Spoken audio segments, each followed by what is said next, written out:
Good evening.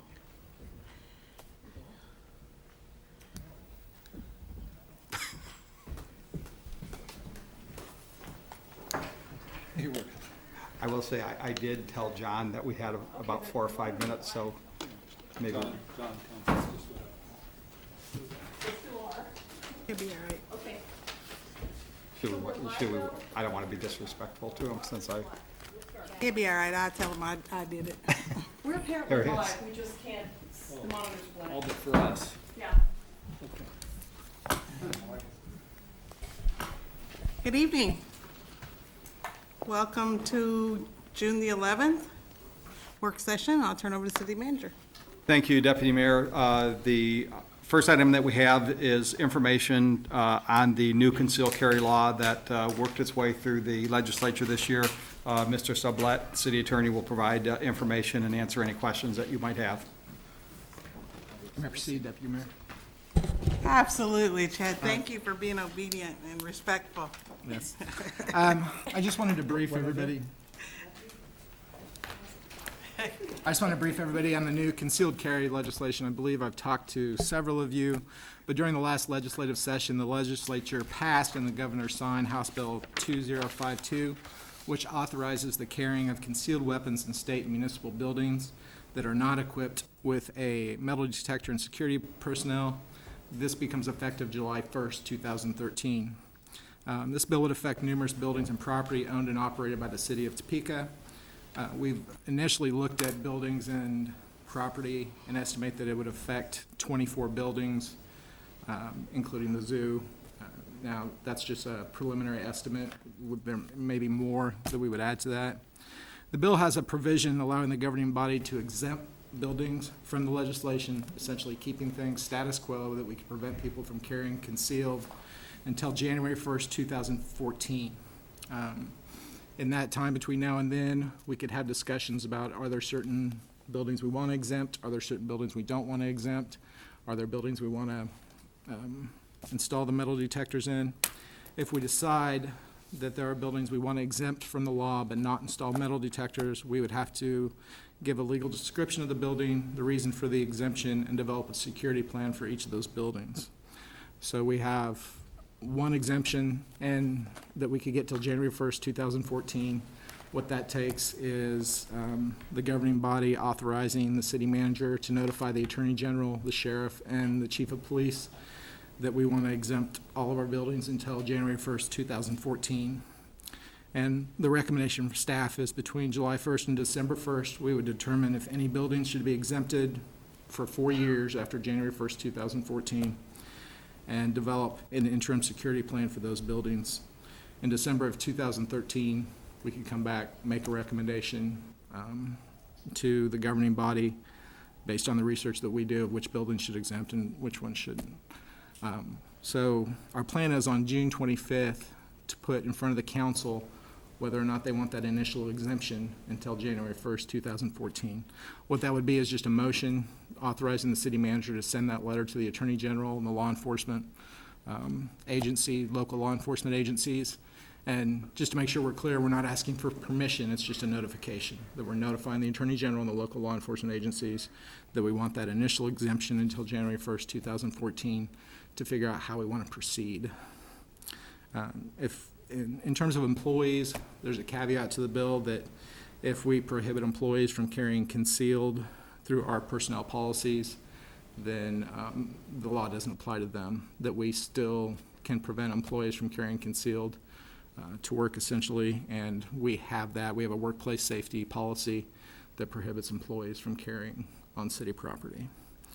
So I hope that was as clear as I can make it.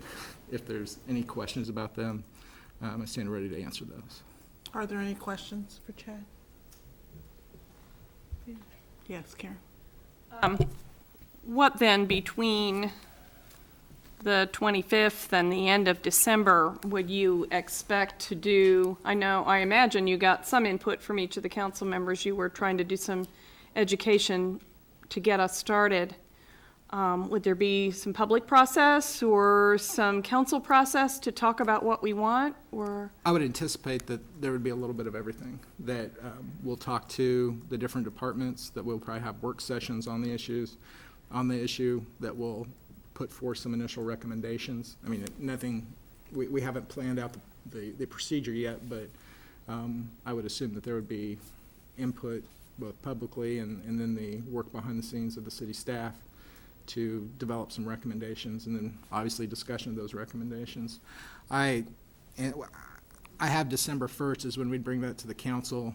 I would like to do it a little sooner than that, just because there is some confusion right now with the law and what exactly a security plan looks like and what that has to be. So I want to make sure we have enough time that if we decide we want to exempt some buildings, that we can do that in a timely manner. Well, just in terms of some feedback then, if I may, Deputy Mayor, I'd like to see us calendar that out, because that's not Yeah, much time. I know. And, you know, even August and September for that council input, even July, I know we'll be in budget, so I'm thinking about that, but no later than August, September for that council input and public input, so that we all have plenty of time to settle some thoughts, and so that staff doesn't spend time doing elaborate plans, let's just say, if there's no will to do that. Those are just some input. Yeah, but I think that's a good plan. We want to be proactive in this process and make sure that we're, give us plenty of time to do what we need to do and receive input from the public and from the council and all the departments. Thank you, thank you. And, I'm sorry. Go ahead. I was just going to say, I've had discussions with the chief of police about this, and he was supportive of the initial exemption and giving us time to develop those plans. Appreciate that. And I'd just like to also, for myself, say, I would like that as well, because I know when we were talking, I didn't realize that we have to look at every city facility, like you said, the zoo, the water plant, I mean, everything. Parks and recs, we don't have to worry about anymore, but, I mean, all of our facilities, and we might forget that there's some out there, so if we can kind of get a list beforehand so we can start thinking about it, because I really didn't think about it till you started mentioning it.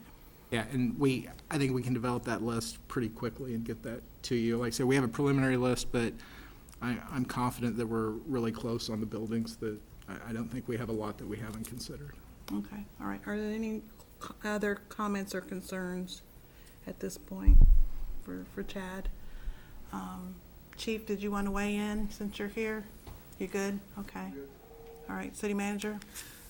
Thank you, Deputy Mayor. We would, with what we're assuming to be assent to proceed with this, we'll bring this back for the indication from you so we can take the official action.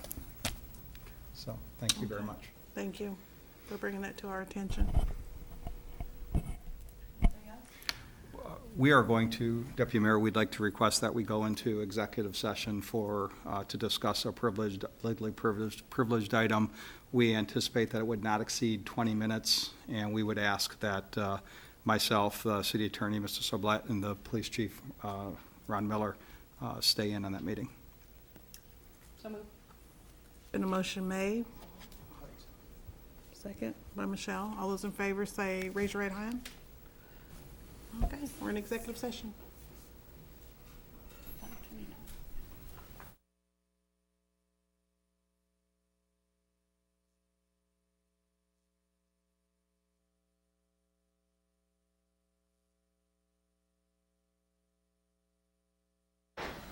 Meeting will come to order. If you will please rise and give your attention to Councilwoman Shelby Arisa for the invocation, and then remain standing for the Pledge of Allegiance. Let us pray. Heavenly Lord God, we just thank you for this day. We thank you for the opportunity of living in such a wonderful nation and for living in such a great city, Lord, with so many people that care so much about our issues, that care about the people that live here, Lord. Father, we just ask for your wisdom tonight. We ask for guidance and for clarity as we come up and we look over this agenda, Lord. Father, we just ask for your blessings upon everybody here, and we thank you, Lord. Amen.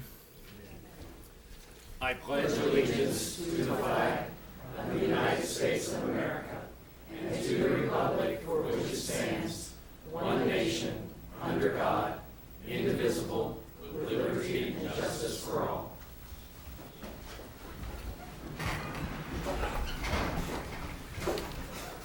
There are no proclamations or presentations. We will proceed with the roll call. Mayor Wolgast. Present. Councilmember Hiller. Here. Mr. Campos. Here. Ms. Ortiz. Here. Ms. Everhart. Here. Ms. De La Isla. Here. Mr. Manspeaker. Ms. Schwartz. Mr. Harmon. Here. Mrs.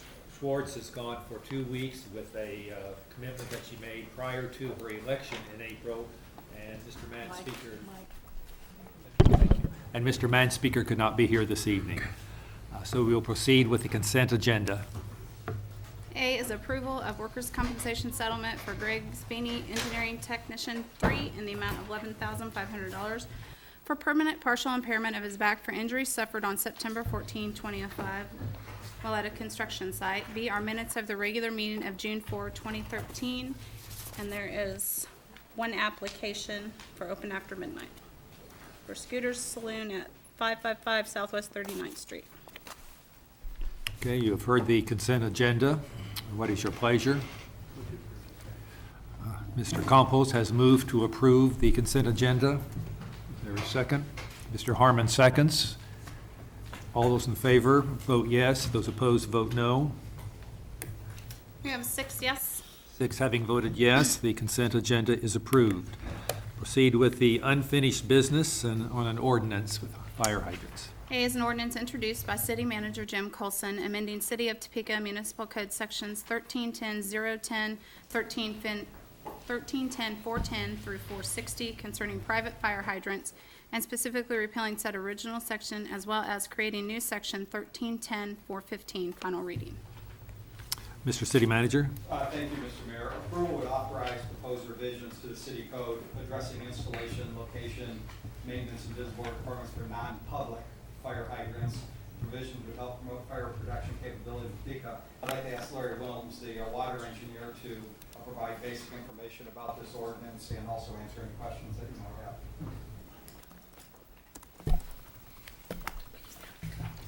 Thank you, Mr. Colson. We have over 5,000 hydrants in the city of Topeka water system. That includes, in some cases, private hydrants. Doesn't include all of the private hydrants. Previously, we've not distinguished clearly between public and non-public. We feel that it's important to do that because the water utility is responsible to maintain public hydrants. The private property owner should be responsible to maintain those that are for non-public benefit. The proposed revision would allow us to identify and inventory those more clearly and then mark them as indicated in the code revisions by painting the caps in industrial yellow to distinguish them from public hydrants. It would also ensure their operation through the requirements that the owner would have through their insurance agency for fire protection, that they be flushed and operable on an annual basis. And it would also permit control and accessibility of those hydrants for the fire department at such time as it would be needed. So that's really the threefold function of the ordinance revision. I'll answer any Thank questions. you. One question that we had is, are there certain buildings that, that our code requires them to have this private hydrant? I do not believe that our code would require that. Usually it's done in response to the insurance underwriter for that business. They will call them in and they will say, you have a certain risk hazard, therefore you need a certain level of fire protection, either in the form of sprinkler densities within the building or additional support hydrants around the building. Menards, as an example, has 5 or 6 hydrants plus sprinklers. The Mars building down on the south end has 10 hydrants, 9 of those off their own fire loop through a connection to the city system, a separate one off of the public main, but simply for purposes of their site.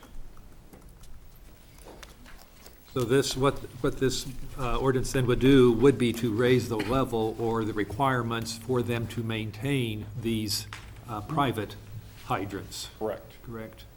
Yes, And to meet certain standards with them that we don't require right now. right. Okay, thank you. Mrs. Hiller? Not long ago, we dealt with an appeal on a water line repair from the Arab Shrine, and the issue there was that they had a fire suppression line into their building that did not have a backflow meter on it. It turned out it had been leaking for a long time, but they didn't know. They didn't know it.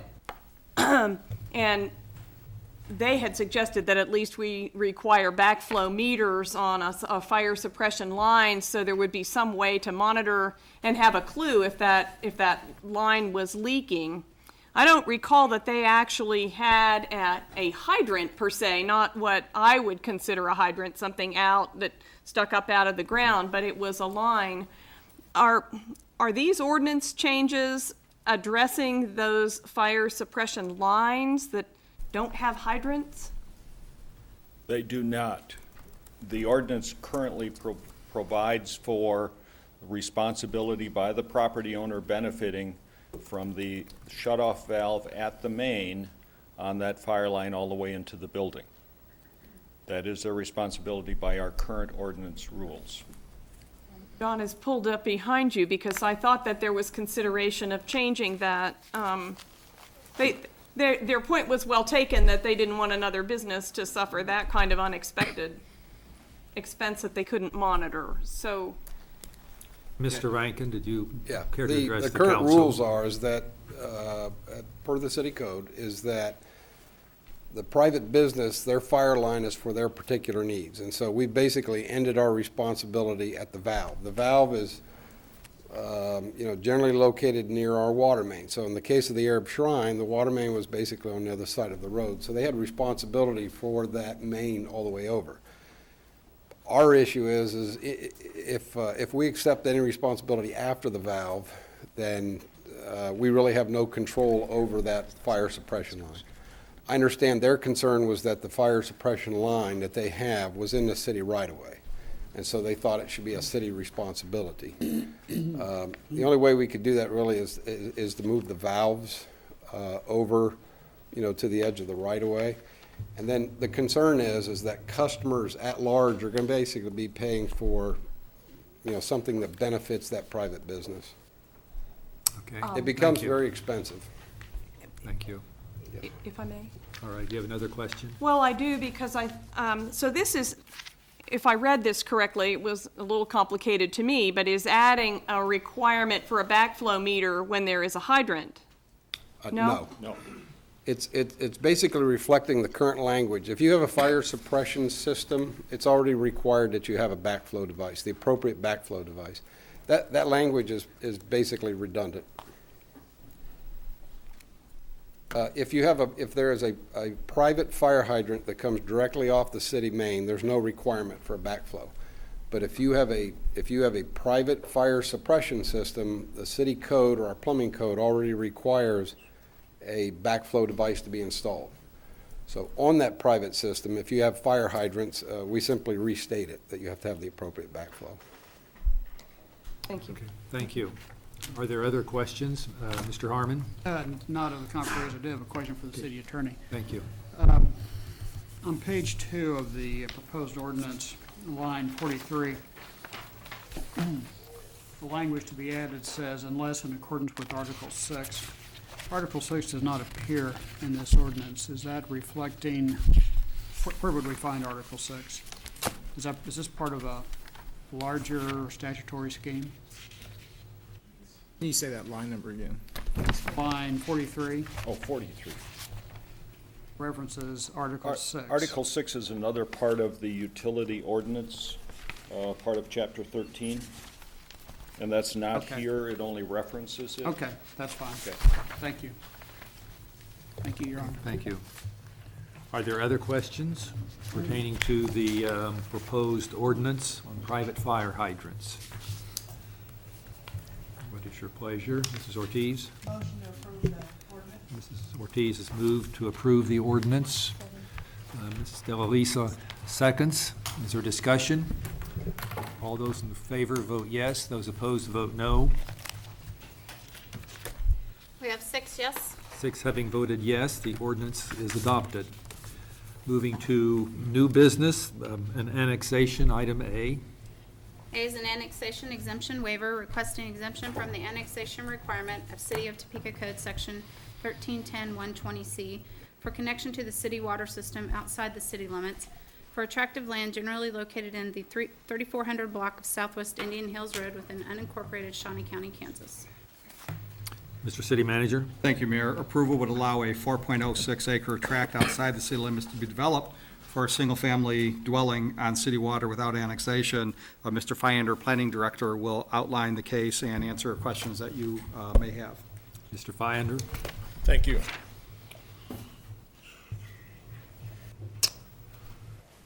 Yeah, the request before you involves a property in the 3400 block of Southwest Indian Hills.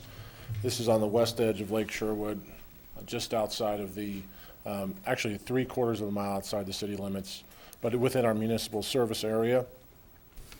The lot was created last year. Most of the lot is in a floodplain. The property owner is seeking water service from the city. I think I spoke last week that there is a water line running in front of the property. That is an 18-inch transmission line that he could not connect to. There's a 12-inch line across the street that they would have to connect into. Since 2007, the code has required that anybody seeking city water service or sewer service, for that matter, outside the city, be annexed or be within the city to receive that. The property cannot be unilaterally annexed into the city. Therefore, the owner is requesting an exemption as allowed under the code. The exemption here was to avoid any unnecessary hardship that, in a situation that was not created by the actions of the applicant. You have to determine that. That's up to the city council to determine. Staff is recommending disapproval of this exemption for a few reasons. One, the lot was created when the applicant purchased the property last year, and this is 5 years after the rules were in place to be within the city for city water service. So the applicant's actions appear to have created the hardship, as opposed to the city changing rules creating the hardship. City council has not approved anything like this in the past, where there was newly created lots and created a hardship.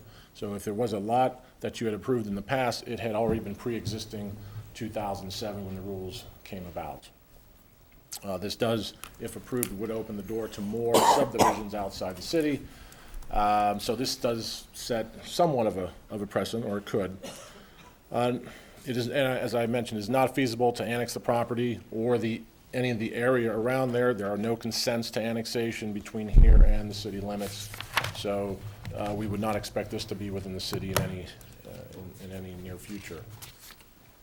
If you decide to grant the exemption, we do recommend a couple conditions under which you would grant it. One, that the property is platted, which is required actually by code to receive city water. That it is connected to sanitary sewer, which is also part of our policy since it's in a primary service area. And then 3, that a consent to annexation is recorded, also required by the code.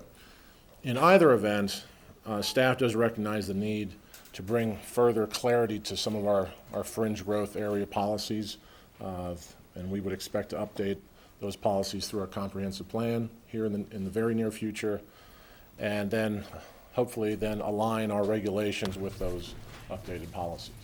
I'll stand for any questions. Thank you, Mr. Fyander. Mrs. Everhart, a question? Just very quickly, sometimes when you're speaking like I think you said that your recommendation is disapproval, but it sort of ran together, and I wasn't sure if you were saying approval, but then the following testimony sort of sounded like you were saying not approve, but I want to make sure it was clear that you're asking us not to approve this. Is that correct? Oh, yes, our recommendation is not to approve it. Thank you. Yes. And this issue does not go through the planning commission. This is just something, this is an annexation waiver request, so it comes directly to the council. That is correct. So Yes. it's reviewed through the planning department in this case, and that's why, based on your findings, the department is recommending that we deny the waiver. Yes, we jointly reviewed it with Public Works staff and planning staff. So we both jointly recommend against it. Mrs. Hiller? Just a quick comment, actually, in the work session, I asked for a map, and I appreciate getting the map. This really clarified the situation that we're looking at. Good. So thank you. You're welcome. Are there other questions, comments? What is the pleasure? Mrs. Hiller? Move to deny. Okay, Mrs. Hiller moves to deny the exemption waiver request. Are there, Oh, you got no? No. I'm sorry, you have to sign up in advance to address issues on the council. Mr. Legal, would you clarify that? Yeah, there's a sign up, they have to sign up by 5 o'clock too. We do not have open discussion during a council meeting unless a person signs up to speak on a particular issue. Mr. Chairman, I would move for suspension of that rule such that the applicant can be heard on this fairly significant issue. We were here at the work session last week. I've appeared before this council before and many other public bodies in the past, and the applicant's always been offered an opportunity to speak to their request. Well, this is not a hearing. It is not a public hearing. The rules, the procedures of the council are that when an interested person wants to speak on an issue, they sign up to speak to that. And it is totally open for anyone to speak on an issue, on any of the issues. If there is a move to have this hearing, we can, Mrs. Ortiz? Thank you, Mr. Mayor. Maybe they didn't understand the rules and maybe he didn't have time. I don't know, but to the city manager, or excuse me, to the city attorney, can he come and speak if I ask him a question? I thought we've done that a time or two. Well, you can, they're the council rules, so they can be suspended to allow him to speak if that's the council's pleasure. Okay, I'd like to make a motion to let the gentleman speak. There'd be a motion For to 4 suspend the minutes. rules to allow the individual to speak Yes, Mayor. on this issue. Is there, Mrs. Hiller, a second? Discussion? Those in favor vote yes, those opposed vote no. We have 6 yes. We have 6 yes, so the rules have been suspended, and we will have the interested party address the council. Very well. Thank you very much. If you would state your name, please. Absolutely, Mr. Mayor? absolutely. Was that the applicant? I thought you I said the I applicant. thought, I thought it was the applicant, is that your, you That was suspended my- it to allow the yes, that was applicant my- to speak? Can I, I think we need to have the applicant speak then, Okay. if that was the I'm motion. guessing unless he's to waive to him, but can the you- can the applicant give his authority to speak to me as his lawyer? that's up to Yes, him, but you yes. got 4 minutes. I appreciate the opportunity. I would like to waive my opportunity to let him speak for me. Okay, thank All you. right? Thank you. Thank you, Mr. Mayor. My name is John Hutton. I am a lawyer here in Topeka. I represent a lot of Storage LLC, which is the proponent of this request. Also present is Dodger Clark, who you've just met. Several issues I'd like to go through. First of all, with regard to the purchase of the property. This was purchased by a lot of Storage LLC through an auction held on February 4th of 2013. That contract closed on March 2nd, 2013. Staff's comments could be misconstrued to indicate that my client owned the property for years and years and years and finally decided that it would be a good idea to divide this property in the manner in which they've done. That is not the case. What has happened in this circumstance is my client goes to an auction, purchases the property in its present form. He has not in any way, shape, or form divided this property. He simply bought it at auction. I want to make sure that's clear. Let's talk about policy a little bit. Mr. Fyander recently and last week in his discussions did a great job, an excellent job of explaining the policy considerations behind Code Section 1310-120.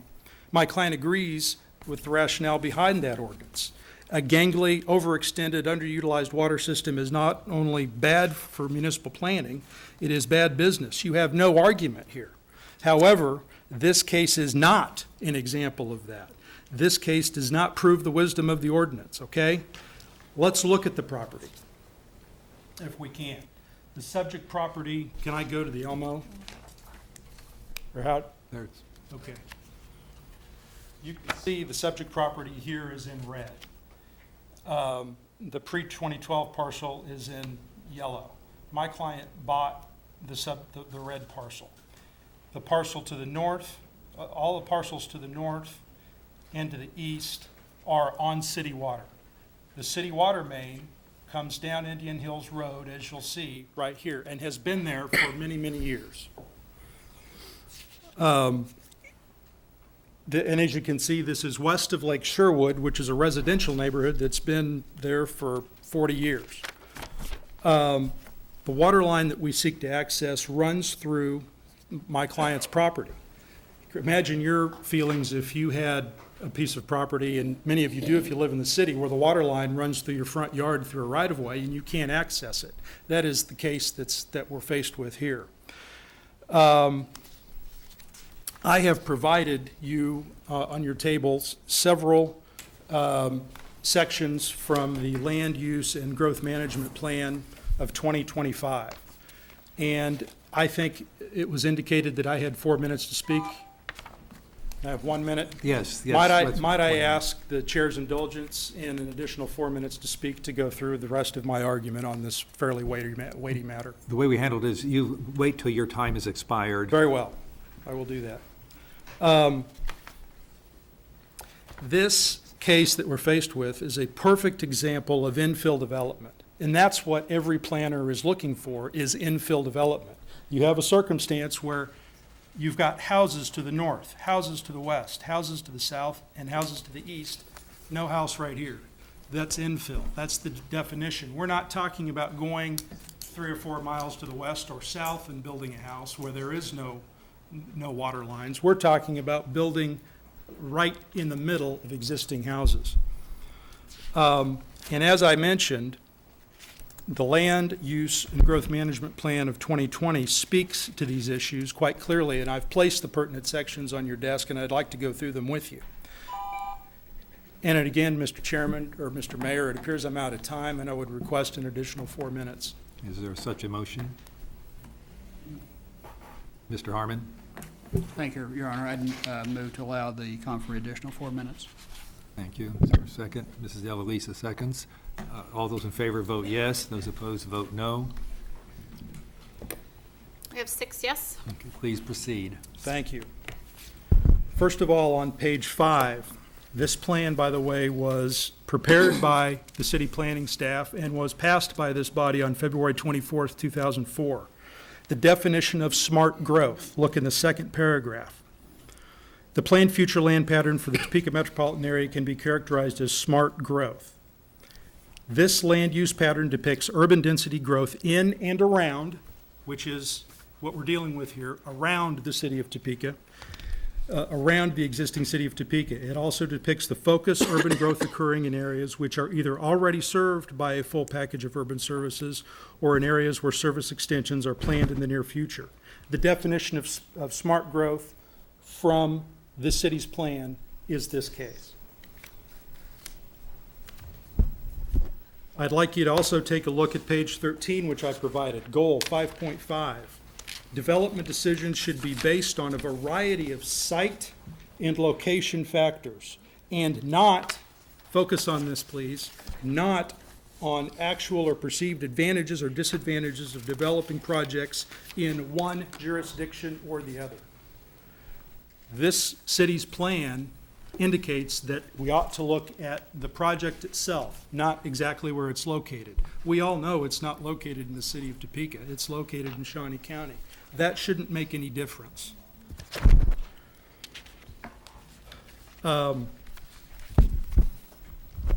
Let's turn to page 39, if you would, please. Item 3 at the bottom. Urban services and facilities should not be extended or provided to accommodate urban density development outside of the planned growth area until these planned growth zones have been substantially developed and the boundaries for urban land use have been revised accordingly. Basically, what this is saying is that there shouldn't be any development outside of the city of Topeka unless it's in a planned growth area. I will submit to this body that this is a planned growth area. If I can get this on the Elmo here. I know this is small, But again, this area in gray, right here, where my pen is pointing, is the Lake Sherwood area. Obviously, we're on the west side of that. The blue area all the way around is the southwest planned growth area, which is established again in this city's land growth management plan. So the bottom line is that the area that we're talking about is not in northwest Shawnee County, southeast, miles and miles away from the city. We are talking about an area that is clearly at least a mile to the east and the north of the boundaries of the planned growth area as established by this body. Now, I understand, thank you. Now, let me wrap things up if I can. Staff is questioning this request on the basis of long-established planning principles. We get that, we understand that, and we agree wholeheartedly with those principles. Instead of a planner's nightmare, this case is a planner's dream. This lot is the definition of infill development, as I've stated before. Moving forward with this plan will allow more efficient use of long-existing infrastructure that's been there for many, many years.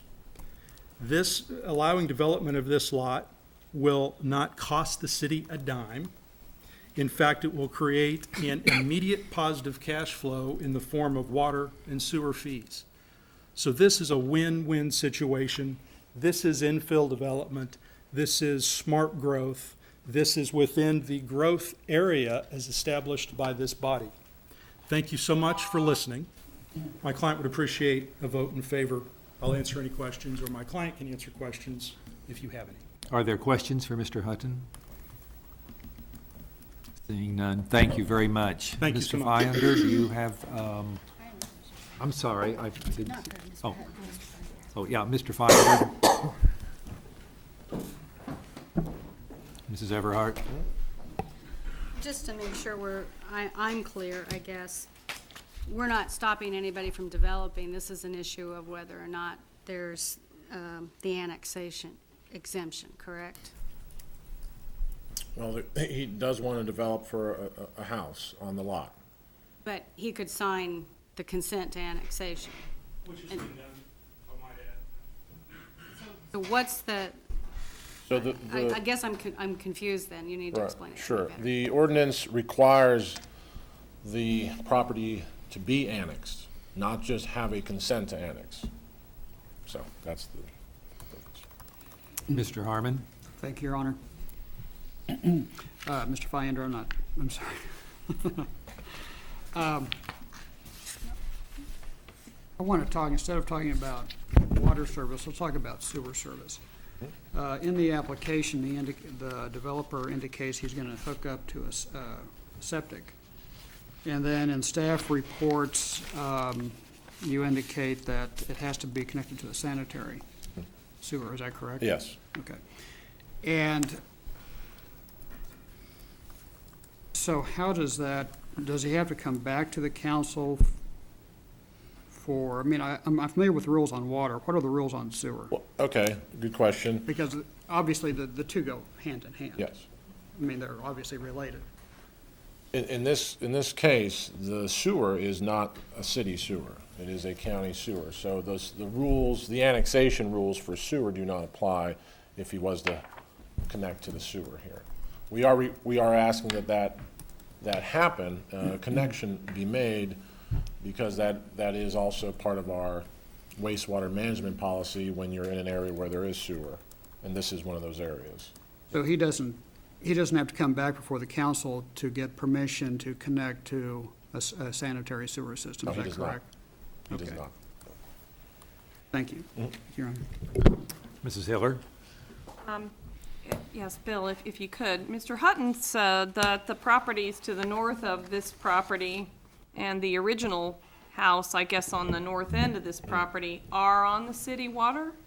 Is that so? Yeah, everything along Indian Hills would be on city water. On both sides of Indian Hills, not just the Sherwood side? I believe so. Is that- In this area. In this block, south of 33rd. So Yes. there are houses both, all of the houses north of this property, as well as all the ones south of this property, are on city sewer, or city water? On the west side of Indian Hills? On the west side, yes. So this would be the only one that's not? If we denied it? Correct. Thank you. Ms. DeLisa? Being that this would be the only house, I mean, I would like to make, I know that there was a motion already on the Yes, we have a floor. motion on the floor So to I don't know deny. what- the I would request. like to make a suggestion that we move to approve rather than to deny. And I would that- suggest that you just, well, we Let could me either with- vote this down, or we could move to amend if you want to change the up to you. direction we're going. Right, I think the appropriate action is a motion to approve, because you have to take affirmative action on the issue, and then if people want to vote against that, they could do that. But, and Ms. Hiller could withdraw. You Let me have a withdraw motion. my motion since it occurred before the testimony. All right, and the second was by, I do not I recall. don't know if we got to a second, Yeah, did we? yes, we did. There was a second. Everhart. Councilmember Everhart. You did not, okay, so the motion has been withdrawn. We, Ms. DeLisa. Yes, I would like to make a motion that we then approve. However, like Mr. Fyander said, microphone. Thank you. I would like to make a motion to approve with the recommendations that Mr. Fyander had mentioned with regards to ensuring that we have the plating, that there is the connection to the sewer, and also that the annexation is recorded.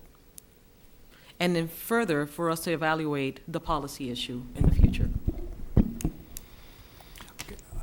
I'd be concerned that we just do not include the study of the policy. I think the motion would be just that we approve the exemption waiver, and are those provisions in the plating process that she mentioned, or do we need to spell those out specifically as she is doing? Could you speak to that? The three conditions, plating, connection to sewer, consent to annexation, you got correct. Yes. And then, So are you saying they should be included in the motion, or is, all right? yes, please. Okay. Is there a second? Ms. Hiller seconds. Discussion? Mrs. Hiller? Just one quick comment. I appreciate the fact that we had a chance to hear the testimony.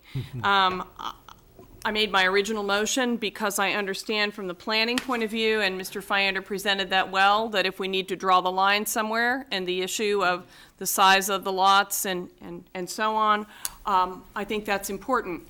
However, if absolutely everybody else on the west side of Indian Hills is already on the water line, the proverbial barn door is already open. And at this point, I think we do need to do that planning. I didn't want this vote to open up a line that had not been crossed, but this additional information was helpful. Thank you.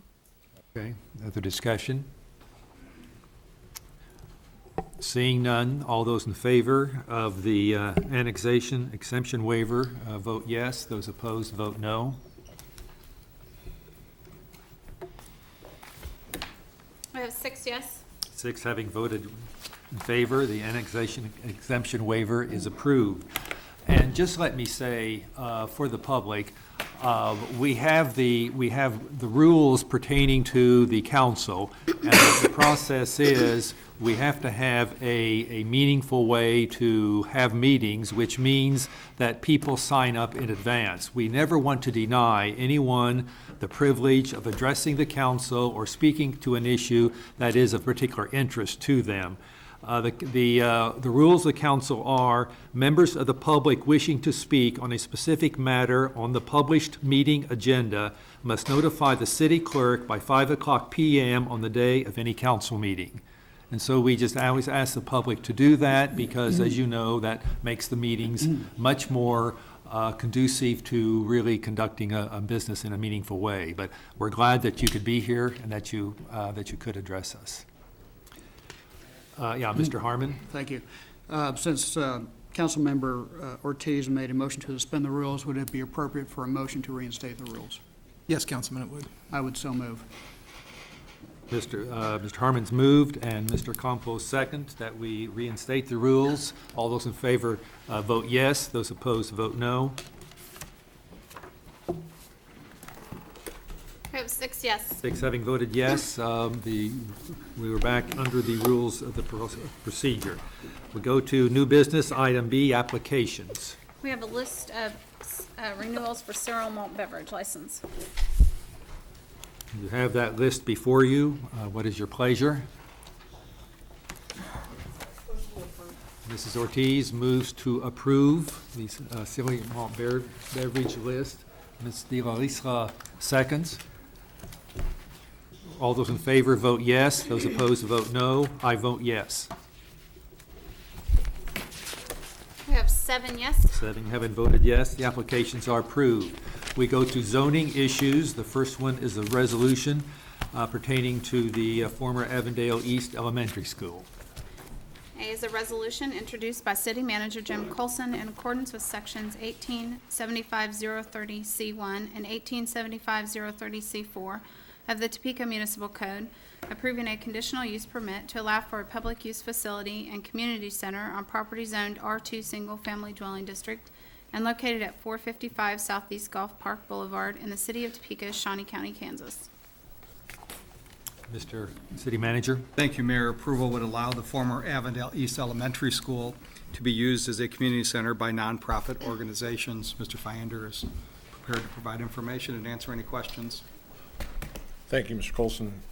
Yeah, this property is in the High Crest neighborhood, and what is happening is with the former Avondale East School, USD 501 would continue to own the property, lease it out to Community Resource Council, and then also they would sublease that as well. One of their major tenants would be operating the new Topeka Rescue Mission program, the Net Reach program, as well as some others. So overall, as a community center, as a facility that's being reused that was closed for the last year in the heart of one of our intensive care areas, we absolutely support the conditional use permit before you, as well as the Planning Commission recommended approval, and we ask for a motion of resolution approval. Thank you, Mr. Violander.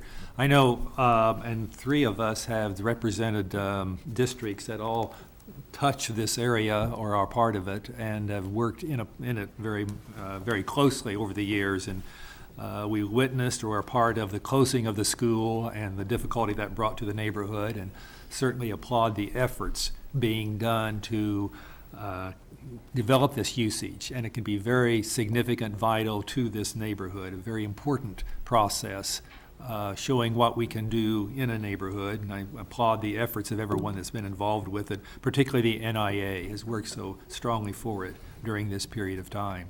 Are there questions for Mr. Fyander, comments? Mrs. Ortiz? I don't have a question, I just have a comment. I too wanted to commend the High Crest NIA for not giving up, supporting this. They wanted that school there, but they took the second thing that was best. And I think we have our police officer hub over there, and I think it's our school resource. Am I right, Joe? Their hub is over there, and 501 security, and then yeah. Parents as Teachers program. So there's a lot of entities going in there. And the NIA's been a big part of that, giving away school clothing for women that are trying to find jobs. So there's just a lot going on and a lot that looks like it's going to continue. So I will continue to support this, and I just wanted to commend the NIA for being strong in this endeavor. With that, I'd like to make a motion to approve the resolution. Okay, Ms. Ortiz has moved approval and seconded by Mrs. De La Isla. Is there further discussion?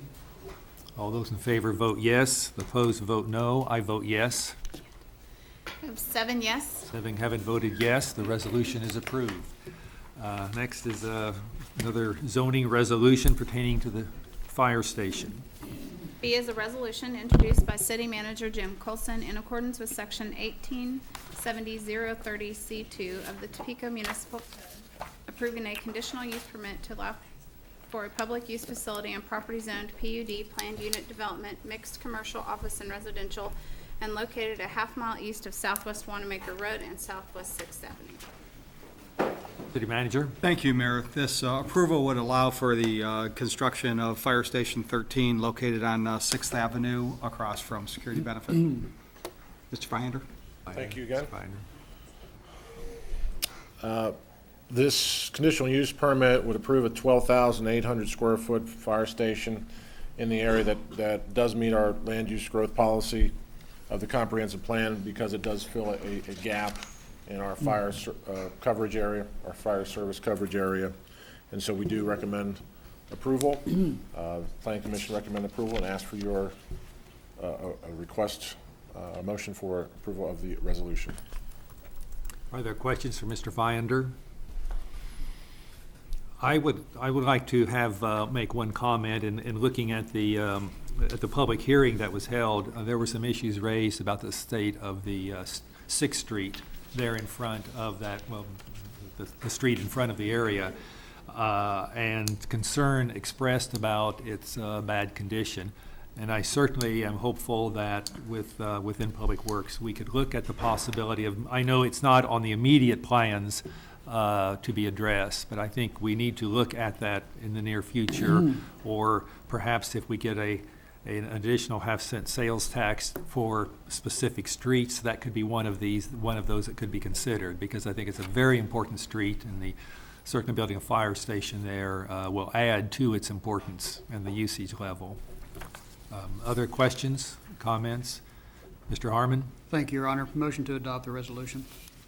Been moved by Mr. Harmon and seconded by Mrs. Ortiz to adopt the resolution. All those in favor vote yes. Those opposed vote no. I vote yes. We have 7 yes. 7 having voted yes, the resolution is approved. Item C is an ordinance pertaining to a residential area. C is an ordinance, excuse me, introduced by City Manager Jim Colson, amending the district map referred to and made a part of the zoning ordinances by Section 1850-050 of the Topeka Municipal Code by providing for certain changes in zoning on property located at the southeast intersection of Southeast Scorpio and Southeast Virgo Avenues from M1 two-family dwelling district to R1 single-family dwelling district. Final reading.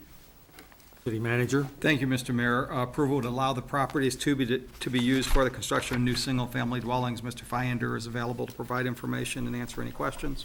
Are there questions for Mr. Feinder? Okay. Mrs. Everhart? I don't have any questions, but I would make the motion to approve. Then Mrs. Everhart's moved to approve the ordinance. Mrs. Ortiz seconds. Discussion. All those in favor vote yes. Those opposed vote no. Mayor, I vote yes. we have 7 yes. 7 having voted yes, the ordinance is approved. Item D is another zoning ordinance pertaining to the municipal code. D is an ordinance introduced by City Manager Jim Colson, amending the district map referred to and made a part of the zoning ordinances by Section 1850-050 of the Topeka Municipal Code by providing for certain changes in zoning on property located at 2038 Southwest Gage Boulevard from C4 Commercial District and R1 Single Family Dwelling District with a special use permit for a vehicle surface parking lot and a children's park, all to C2 Commercial District. Final reading. City Manager? Approval will allow the east half of the property to be used for commercial building expansion. And Mr. Feinder is available to answer any questions. Are there questions? What is your pleasure? Mrs. Hiller? Move to approve. Mrs. Hiller moves to approve the ordinance. Second. Ms. De Isla seconds. Discussion.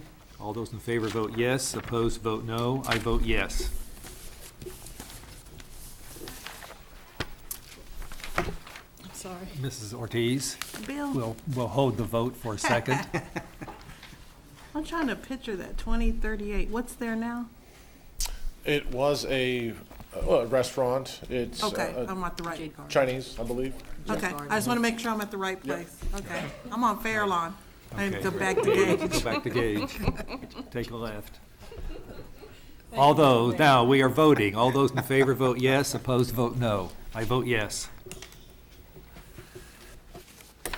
We have 7 yes. 7 having voted yes, the ordinance is approved. We now have presentations. Mr. City Manager. Thank you, Mr. Mayor. Just one very quick one. Tomorrow evening, from 4 to 7 p.m.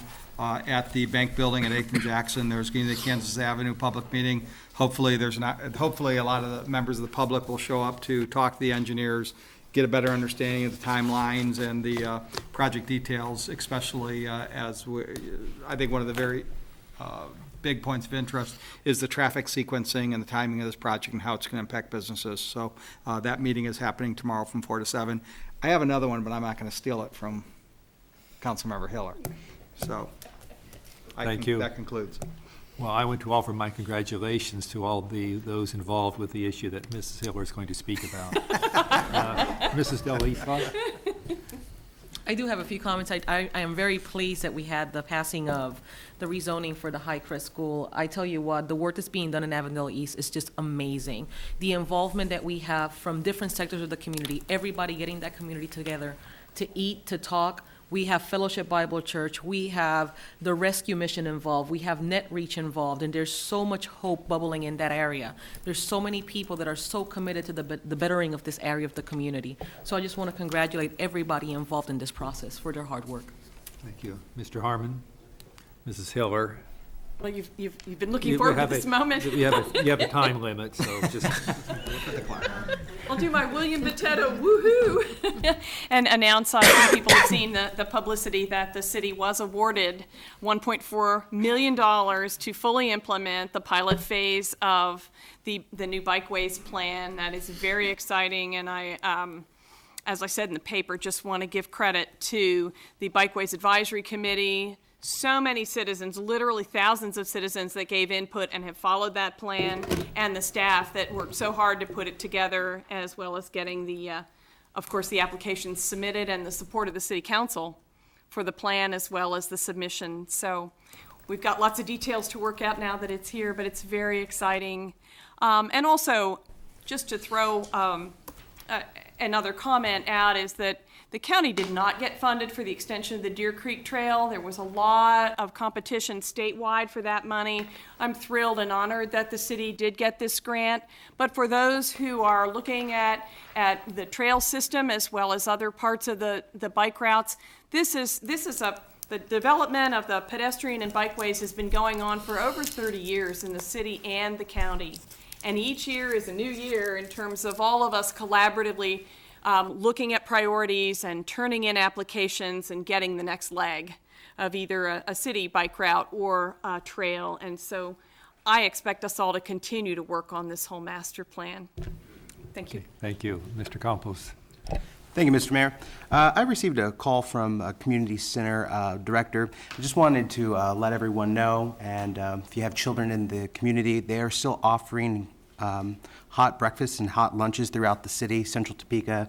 I believe there is a location in each one of our districts, and I'm going to actually ask the city manager to post the schedule on the city website. And second, I would like to extend an invitation again out to everyone to come out to the fiesta. And the food sales were in the last 3 weeks, and they'll be ending the last week of June, and then the fiesta will be right after 4th of July. So with that, turn that over to the Deputy Mayor. Thanks, Mr. Mayor. Deputy Mayor. Okay. Mrs. Everhart. Thank you. Just a quick announcement, and I'll have more information next Tuesday, but I wanted to let people know about the Kaw Valley Amateur Radio Club. So if you have nothing to do on June 22nd or 23rd, they are going to have their annual field day, which is a 24-hour, event for emergency communication exercise. They will be having it in that wildlife parking area, which is kind of off Wanamaker Road and 3rd Street. But I wanted to kind of give them a plug, and hopefully they'll have a press release out, and maybe I'll have more information next Tuesday. But for those of you who want to see how that works, that goes 24 hours straight. They start about 1 o'clock on the 22nd and until 1 o'clock on the 23rd. So that's all I have. Thank you. We have 4 persons who have signed to make public comment tonight. The first is Frank Hogue. Frank? I should say Mr. Hogue.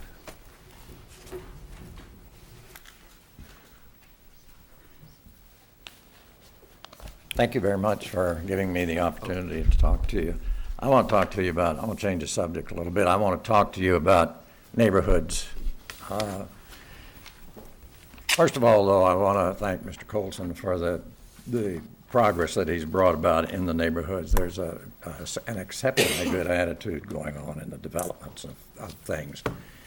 In spite of that, though, there are some issues that I'll get to in just a minute. The kinds of things that you've been bringing to the neighborhood are things that we really have not had an opportunity to observe before, and it's really refreshing to have this. We do have some problems, though. One of them seems to be a communication, and that is between the city and the neighborhoods. And that goes way back to when we first started. The neighborhoods were not very productive and were more critical and felt like the city needed to do everything rather than the neighborhoods be involved in some of this stuff. And that's beginning to change. We're seeing that with some of the people that are really taking an interest in the neighborhood. So the communication has improved. I want to give you an example, though, of another problem. One of them is that it looks like, I don't know how the city is organized, the departments are organized, but it looks like when you apply for something to get done, it takes about 2 or 3 different locations to get it done. And let me give you an example. We've been trying for 4 years to get a garage torn down. It was a concrete block garage, and the roof had caved in. They had electrical wiring through the garage, and we got that transferred and all that kind of stuff. In addition to that, we had to go to the homeowner and try to get her to fill out an application to have that torn down. Now, we have made arrangements to have it torn down. Our neighborhood has dumpsters that we use to put trash in, so it wouldn't cost anything on anything like that. What we did was we finally got the lady to fill out the application, and so we took it in, and we then received a notification that there needed to be a permit to tear down the garage, and that there needed to be testing and abatement for asbestos, and the owner would be responsible for the cost. Well, that's a clink right there. They don't have the money to do that. That's not the issue. And that statement was that once these 2 steps are complete, the property owner will need to inquire about the cost of a 40-yard dumpster. We've lost the person that wants that garage torn down, but we can restore that. Is there any possibility to get some of these things focused under one person? We need somebody. We've had a meeting with a group of people in the neighborhoods, and we've tried to come up with a person called a housing neighborhood department specialist, or no, neighborhood service director, who would have all of the answers that are needed when we give questions. Now, this would be not only an opportunity for the city to organize and manage their program, but it also gives the neighborhoods an opportunity to participate with the workers in the city, and to understand and exchange and have a better understanding altogether. We have a meeting on the 29th of this month, do we not? Which is going to include. Do you need additional time? No, Are you I don't need concluding? additional time. Just don't forget us, move with us, will you? Well, thank you, Thank Mr. you. Oak, for your comments. Okay. And I know these are issues, well, first of all, I should say to the public, generally, during public comment is an opportunity for people to make comments. So typically, we don't respond when questions or information is requested to your comments. But I know there is a understand. neighborhood summit being planned, and I know you participate. And so I know some of these issues will be addressed. Okay, thank you very much. Thank you. Next is Katrina Bayless. Ms. Bayless?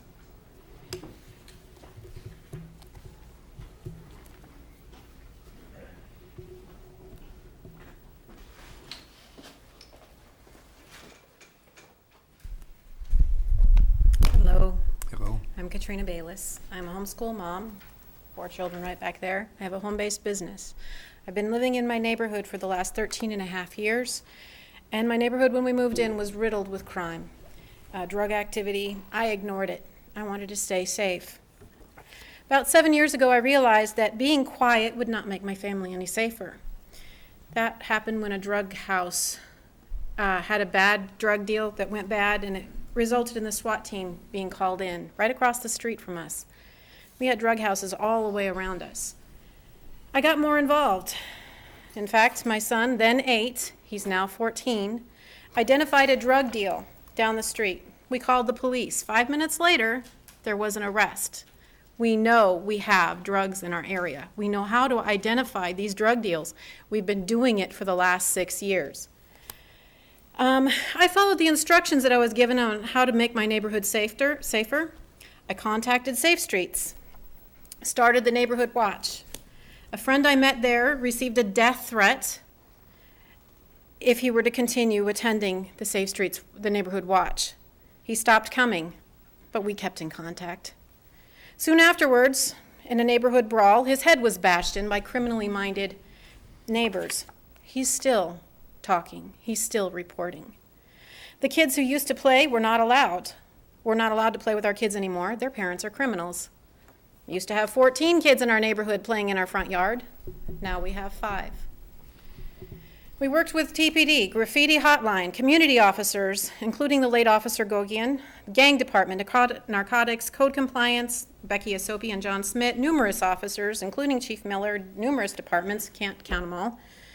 With the help of Dub Duncan and Housing and Neighborhood Development, we restarted the defunct Historic Neighborhood Improvement Association, renaming it Historic NIA East.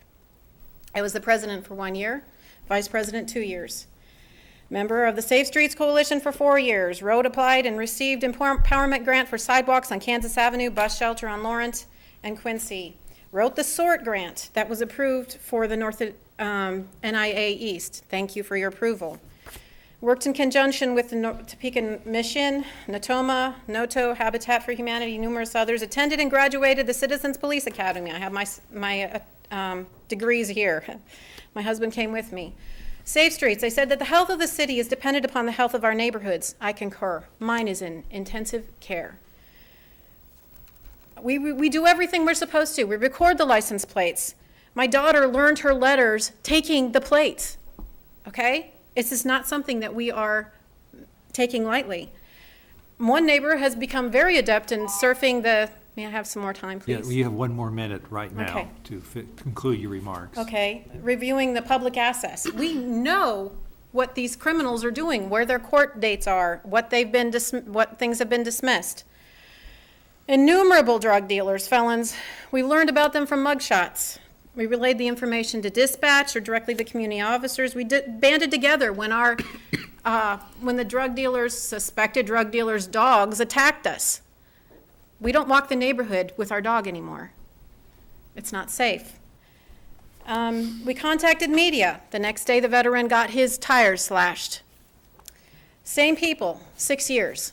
6 years that we have been living, doing everything we were supposed to do, but yet it is not working. What are we supposed to do?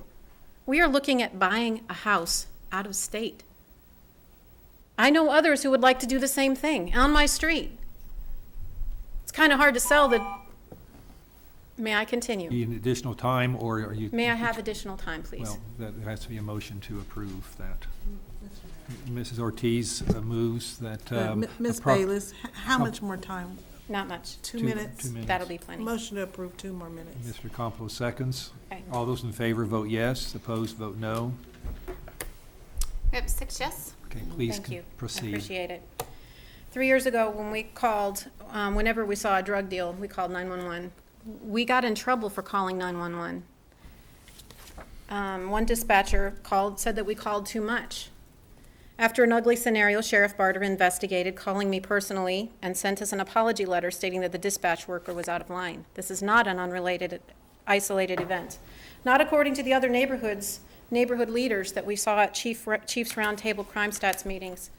I wrote a sample survey to be sent to the different neighborhoods to see if we could find and identify where the problems were with the 911 dispatch, relations with the police department, et cetera. Nothing happened with it. Did you hear anything about it?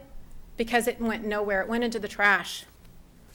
Court records show that many times, 90% approximately from what we have seen, the charges are dismissed, even if these criminals get arrested. Just dismissed. Something's wrong. The system is not working. Besides having one car, 3 bikes, numerous license plates, 1 lawnmower, and other things stolen from our yard specifically, my boys have to take their BB guns into the backyard to walk the dog, to protect each other. We have a very large backyard, but it's not safe. My son nearly got run over while riding his bike recently. The guy didn't slow, he just honked. This is what we're living with. This is an everyday thing. My sons have to walk 3 houses to our friend's house, and we call each other, "Are you there yet?" 3 houses down. We are in prison in our own homes. Not even, the criminals are not. We are under house arrest, they run free. What's wrong with this picture? Why am I here? Citizens Advisory Council members asked me to share because this is not just an isolated event. This is not just my neighborhood. This is all over Topeka. Something has to change. The system has to change. Thank you for bringing that information to us. Thank you. The next person for public comment is Frank Mead.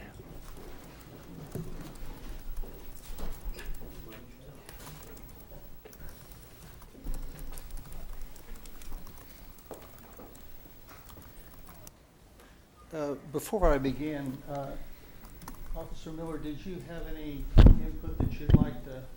Mr. Mead, during public comment, All right. you have to address the council Well, rather than address other people in the audience. I think it's ridiculous and absurd that I've got to be here on this matter. But I'm forced to. I don't get any alternatives. There's no choices, no difference. There should be other ways to handle this, but there doesn't seem to be. I'm going to give you the notes for my speech. You can pass them around, read them, whatever. I'm impressed that we went out and put 12,000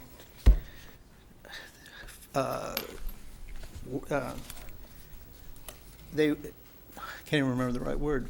Anyway, we've gone out and put 12,000 times we've gone out and told people the grass is too tall.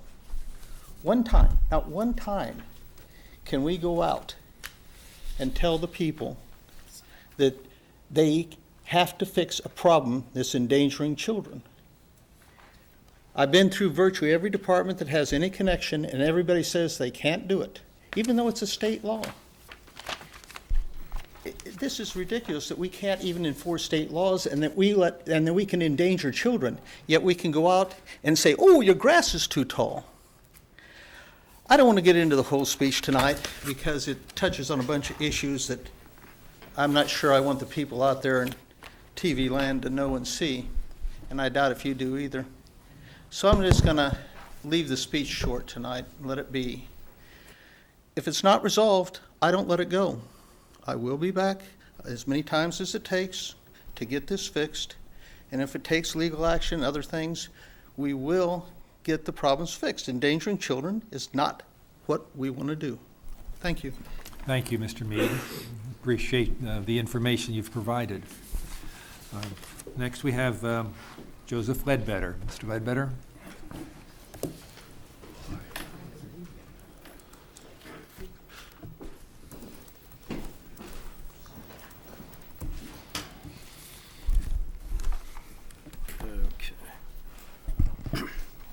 Governing body, Joseph Ledbetter, I'm an attorney, a local attorney. I'm also president of High Crest NIA, and so I want to begin by thanking you for your votes tonight, the mayor and the council members, and working with the administration on this important event to get Avondale East repurposed, reopened as a community building. And I want to thank Fellowship Bible Church and Topeka Rescue Mission, Community Action, even 501 for working with us. And High Crest NIA never gave up, never will give up. as long as Betty Phillips is over there and as long as she wants me, a friend, to join the fight, we will fight, if that's what it takes. But anyway, I want to thank you, and this is going to be very positive, and it's already been very positive. So we thank everybody that's involved. Well, I've got a couple topics. First off, I want to enter this into the record. I'm going to, please. I'm going to read a definition, which I would like to be incorporated soon by the council. I'd like council action on the stormwater ordinance as soon as possible. And when I say that, I mean within a reasonable time. But this ordinance has got to have its own definition section. And I borrowed this from Merriam-Webster, and it talks about impervious because that is really the heart of the matter of how we are measuring the stormwater costs to our citizens and our businesses. And some of it is just onerous, what these people are being charged, these small businesses are being charged. Impervious means not allowing entrance or passage. It is impenetrable. Synonyms are impenetrable, impermeable. Related words are leak-proof, watertight, waterproof. None of these words apply to gravel, none of them. And yet gravel is being charged on a number of our citizens and businesses, and it is causing tremendous hardship to some businesses when they pay these rates. It is vague, it is obtuse, there's no way to enforce this or measure it. You're measuring grass, and I could bring pictures, and I do intend to submit some more to the manager of just exactly what some of these people are being charged. And this problem's got to be resolved. It's gone on too long. We've had this ordinance being charged, this utility set up since 1996, and it just seems like there's a creep of definitions that become even more vague, more overbroad, more overarching, more overreaching, and it needs to be narrowly focused. That word needs to say, this shall be roofs, concrete, asphalt only, period. That's what you measure, and that is measurable from aerial photographs. It's fairly easy to measure, and it's a good standard, and that's what needs to be incorporated. Now, I want to talk about another idea that I proposed to the county commission a few weeks ago when the potential sales tax extension was talked about, that we might have a vote on November of next year. We might have a vote on in 2.5 years. The further out, the better, as far as I'm concerned, because right now there's no support for extending that sales tax for quote-unquote economic development. So my idea that I proposed was, and I'm just going to go ahead and ask for an extension of time. I'm about out. I have an extension of time for my public comments, please. Is there a motion to extend? I think you have to have to use the Yeah, time. 2 seconds, he's out. All right. I'm sorry. It is out, I guess. I You saw turned it 4 off. seconds. Is there, And even as short-winded See. as I am, I can't complete a paragraph in 4 seconds.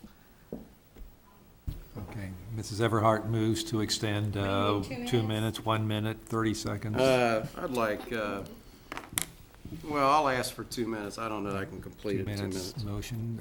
Ms. Delisle seconds. All those in favor vote yes, opposed vote no. We have 6 yes. Please Thank proceed. you, we're off. Okay, so, what my idea was that I proposed was, since we have $5 million that's going towards quote-unquote economic development every year, and we seem to have this incredibly serious problem with getting accountability, with getting records, with getting transparency as to how that money's being spent. And I am going to recognize that we did just enhance the rules, and we for JADO, and these rules are good rules. I supported them, but I don't think they go far enough, and I'd already come up with this idea, so I wanted to present it anyway.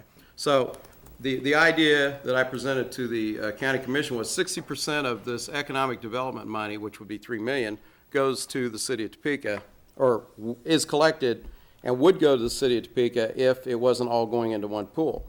So what I proposed was I think the city of Topeka should have its own economic development program. We could run it through the manager's office with the approval of the council, and people could make their applications through that process to the city manager through and lobby the council for their own ideas, their own programs.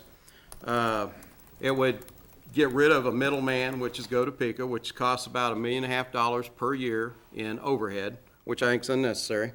It would allow people to have transparency, and we could, you know, I know how to file a core if I'm not getting information out of the city council or out of the city government, and those are usually pretty fast and forthcoming, as the law requires. So there's a process of transparency in what I'm proposing. There's a process of accountability. And there's a way to save a lot of money, $1.5 million of overhead that I think is unnecessary anyway. And then the county has a right to, would have a right under this program to set up their own program of $2 million a year. And if they wanted to keep the present system, they could spend $1.5 million on overhead and have $500,000 left to spend. But I think the city council would be wise to consider this. Thank you. Thank you. Thank you for your Thank comments. you for your time. Last week, a comment was made that new staff should bring cookies. We have cookies right over here on this table for council members and members of the public as long as they last. So please help yourselves. Mr. And Mayor. Mrs. Ortiz. She's gonna work out just fine. Oh, okay. We have a first evaluation.